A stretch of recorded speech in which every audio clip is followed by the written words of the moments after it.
Okay, so let's get started by opening up our music player project again. You can do that by going to Project Files, opening up the Chapter 2 folder, and in here we've created a copy of the music player solution in the state that we left it at the end of Chapter 1.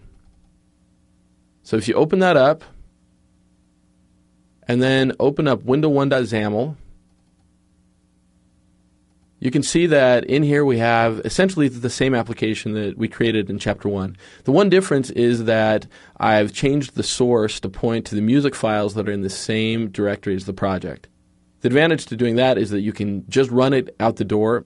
If you want, go ahead and change the source back to whatever music you wanted to use, although we actually won't be playing any media during the course of this chapter. All right, so before we can jump into layout, let's take a minute to understand how it is that UI actually gets composed in WPF. We alluded to this a little bit in the previous chapter when we talked about the element tree that gets created when you add one element as a child of another.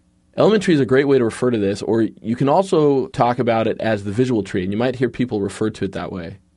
For the time being, though, you can think of those two as being interchangeable. It's just the tree of elements that make up the scene. Now, this approach to building up a UI is sometimes called composition, and the reason for that is because we're composing a complex thing, in this case the UI for our music player, out of progressively simpler things. Now, that being said, there are three basic types of elements that we can use for composition.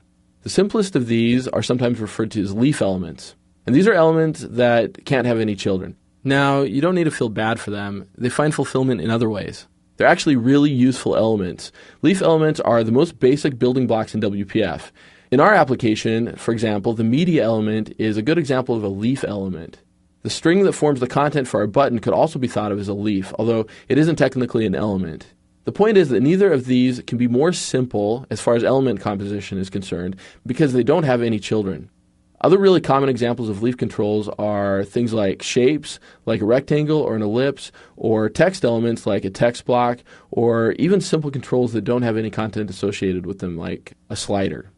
All right, so slightly more complex than leaf elements are elements that can have one child, and we usually refer to that one child as the element's content. So this kind of element comes in two basic flavors. There's content controls, and then there's decorators. And from a composition perspective, content controls and decorators are roughly the same. The point is that each of them can have one child. In our example, the button is an example of a content control, and its content is that text, play.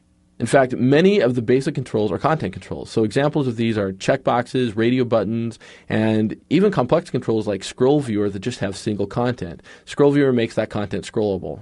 But the really interesting type of element in terms of composition, and the one that we're going to talk about today, are elements that can have multiple children.